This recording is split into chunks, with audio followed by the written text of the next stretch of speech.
Je suis à la mairie de Saint-Souplet et j'ai rendez-vous avec le maire Stéphane de Vauchel qui va nous expliquer tout ce qui va être fait concernant la sécurité, la prévention à Saint-Souplet, l'installation des caméras de surveillance, de vidéoprotection et puis la rénovation des caméras existantes. Il va y avoir aussi un renforcement des patrouilles de gendarmerie, un renforcement des patrouilles de la police municipale. Bonjour Hélène, effectivement nous sommes à Saint-Souplet aujourd'hui, en la salle de démarrage. Alors 2024 a démarré, bien sûr, nous avons décliné la feuille de route de 2024. J'ai souhaité une réunion plénière avec les élus et les agents de la commune afin de décliner ensemble la feuille de route pour 2024. Alors, après avoir beaucoup investi les années précédentes, notamment dans les projets structurants, Investi financièrement. investi dans les projets structurants de la commune, comme la maison médicale, l'agrandissement du restaurant scolaire, la salle de motricité à l'école élémentaire, la maison des loisirs rue du Buat pour les associations, et aussi la plaine des sports avec le parcours santé, le deuxième terrain de tennis couvert, et le City Stade, et le Pump Track, qui rencontre un vrai succès. Pour 2024, nous avons fixé comme feuille de route la rénovation de notre parc de vidéoprotection, puisque qui est essentiel dans la sécurité de notre territoire et de notre commune particulièrement. On va rénover donc les 17 caméras existantes, plus 5 points de surveillance supplémentaires pour l'ensemble de la commune. Ces équipements seront de nouvelle génération évidemment et permettront aux forces de l'ordre d'avoir des outils performants afin de les aider dans leurs enquêtes. D'autre part, ça concourt aussi au bien-être de la commune, puisque les habitants de Saint-Souplet, aussi comme d'autres du territoire, nous avons besoin d'un climat de sécurité, évidemment, et que chacun et chacune se sentent bien à Saint-Souplet. Les caméras ne sont pas l'outil absolu de sécurité, puisque c'est une aide aux forces de l'ordre, mais aussi un sentiment préventif, puisque les malfaiteurs, malheureusement, quand ils veulent faire leurs méfaits, regardent aussi si les communes sont équipées de caméras de vidéoprotection. Alors pour le coup, Saint-Souplet, peut-être étant équipé de ce dispositif, c'est aussi un outil préventif. C'est un effet répulsif. C'est un effet répulsif pour malheureusement nos clients malfrats, qui peuvent aussi faire attention et se méfier plus que si la commune Ils sont gênés. Ils sont gênés aux entournures, que si la commune n'était pas équipée. Les habitants sont sensibles, évidemment, c'est aussi un aspect attractif de la commune, de se sentir en sécurité et d'avoir un parc de vidéoprotection sur l'ensemble du territoire. Cette vidéoprotection, elle n'est pas le seul outil de sécurité, évidemment. Nous avons la chance à Saint-Souplet d'être équipés d'une brigade de gendarmerie qui apporte son efficacité et ses effectifs, évidemment. Donc ça, c'est très important d'avoir cette brigade qui concourt aussi à la sécurité de la commune. Et nous avons, la semaine dernière, adhéré au dispositif participation citoyenne, qui est le troisième élément de ce triptyque de la sécurité, en fait. Donc c'est très important, puisque chaque des référents vont être identifiés, nommés volontaires, évidemment, mais vont être les interlocuteurs privilégiés de la gendarmerie pour signaler des comportements ou des faits étranges. Il n'est pas question de faire n'importe quoi dans ce dispositif, c'est uniquement des faits anormaux qui sont remontés.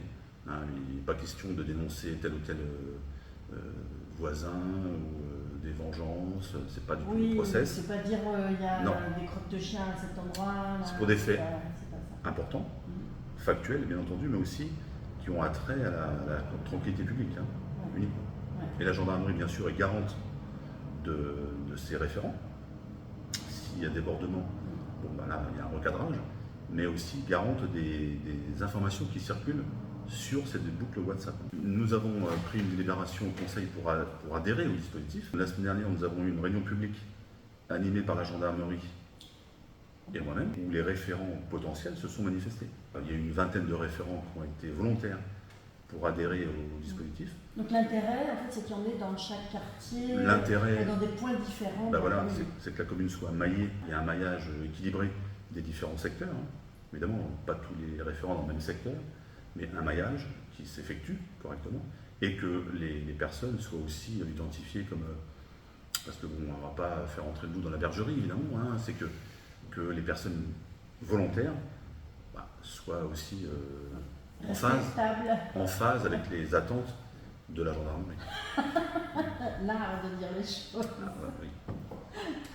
Oui, bien sûr, c'est clair. Parce que voilà, c'est pas une milice, c'est pas un métier, c'est juste d'être un citoyen ordinaire. Alors, mais qui relate les faits. Ouais, c'est des choses qui devraient se faire naturellement. Hein. Qui devraient se faire, oui, mais qui ne se font pas toujours. Non.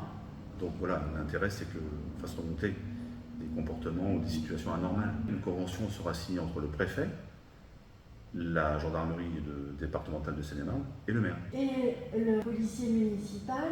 Lui, c'est son quotidien de constater, de relever des... Bon. Mais il sera partie intégrante de ses référents.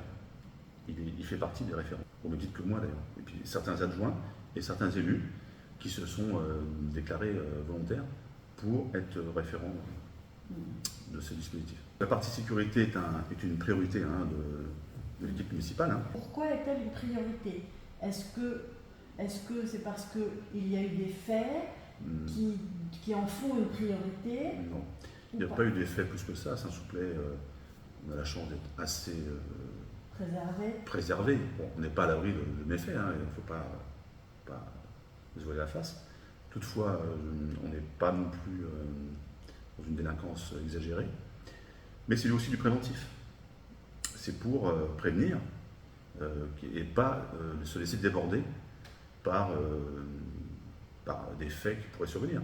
Et tout de suite tenir le terrain, occuper le terrain et tenir le terrain. Hein, c'est ça l'objectif. C'est pas se laisser déborder. Puis, avant les brigands. Avant qu'il y ait une dérive non maîtrisable. Il faut tenir le terrain et pas se laisser déborder par une non-maîtrise du sujet. Mais bon, Saint-Soupley est un peu à l'abri quand même parce qu'il n'y a pas de gare déjà. Les gares apportent beaucoup. Alors les gares sont effectivement, c'est aussi un atout pour une commune ou une collectivité d'avoir une gare. Il n'y a plus de gare. Ouais, il y a une gare, mais c'était le TACO au début du siècle dernier, qui avait une utilité, certes, mais les gares sont à la fois un atout pour les habitants et l'économie, mais à la fois un vecteur qui véhicule de la délinquance. On est d'accord? On ne va pas se dire de mensonges. Oui, bien sûr. C'est à la fois un atout, mais à la fois un handicap, parce que ça véhicule la délinquance. Ce qu'il y a en fait, comme dans beaucoup de communes, c'est des cambriolages. Les gens souffrent principalement de ça. Il y a effectivement quelques cambriolages, je ne veux pas dire qu'il y en a beaucoup, mais il y en a, déjà c'est un de trop. Oui, il n'y en a pas plus qu'ailleurs. Pas plus qu'ailleurs, peut-être même moins d'ailleurs, mais au demeurant, il faut être vigilant. Alors évidemment, on est confronté à ce type de délinquance, de cambriolage, quelques vols de voitures, malheureusement. Et puis après, je dirais, c'est de la délinquance du quotidien.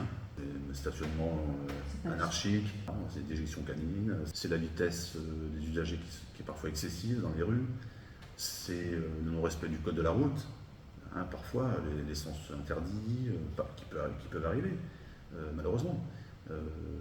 Voilà, c'est principalement cette délinquance pour laquelle on lutte tous les jours. Et encore, je relativise, Saint-Soupley, nous avons la chance d'avoir une brigade de gendarmerie, d'avoir la police intercommunale du Pays de Meaux qui patrouille souvent sur la commune. Nous avons notre coordinateur sécurité qui est très présent sur le territoire. On essaie de tenir le terrain. On rappelle, Stéphane, que ton père était gendarme. Donc les gendarmes à Saint-Soupley, c'est très important pour toi aussi. Oui, voilà, mon histoire familiale fait que... Une attention particulière.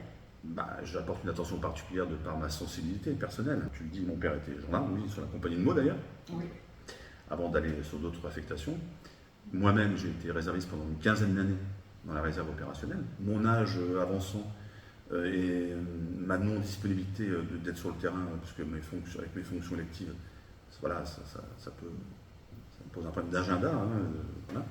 Donc j'ai mis fin pour l'instant à l'opérationnel, mais plutôt me diriger vers la réserve citoyenne, qui est plus en phase avec mes fonctions électives et la situation personnelle. Les travaux pour les caméras, ils vont intervenir quand? Alors, il a fallu déjà qu'on fasse un appel d'offres, un marché d'appel d'offres qui a été signifié à l'entreprise. Deuxièmement, il a fallu qu'on ait l'accord préfectoral pour pouvoir engendrer ces travaux, parce qu'il faut l'accord préfectoral qui est en cours de validation. Et ensuite, on demandera aussi des subventions à la région Île-de-France, au département de Seine-et-Marne et à l'État, via le UFIPD, pour pouvoir nous aider financièrement dans ces travaux de rénovation. Donc ils vont coûter combien? Alors le projet initial, global, c'est 300 000 € TTC. Rénovation plus installation des nouvelles. Oui, exactement. J'espère qu'à l'été 2024, les subventions seront demandées, notifiées, et qu'on puisse attaquer les travaux dans la foulée.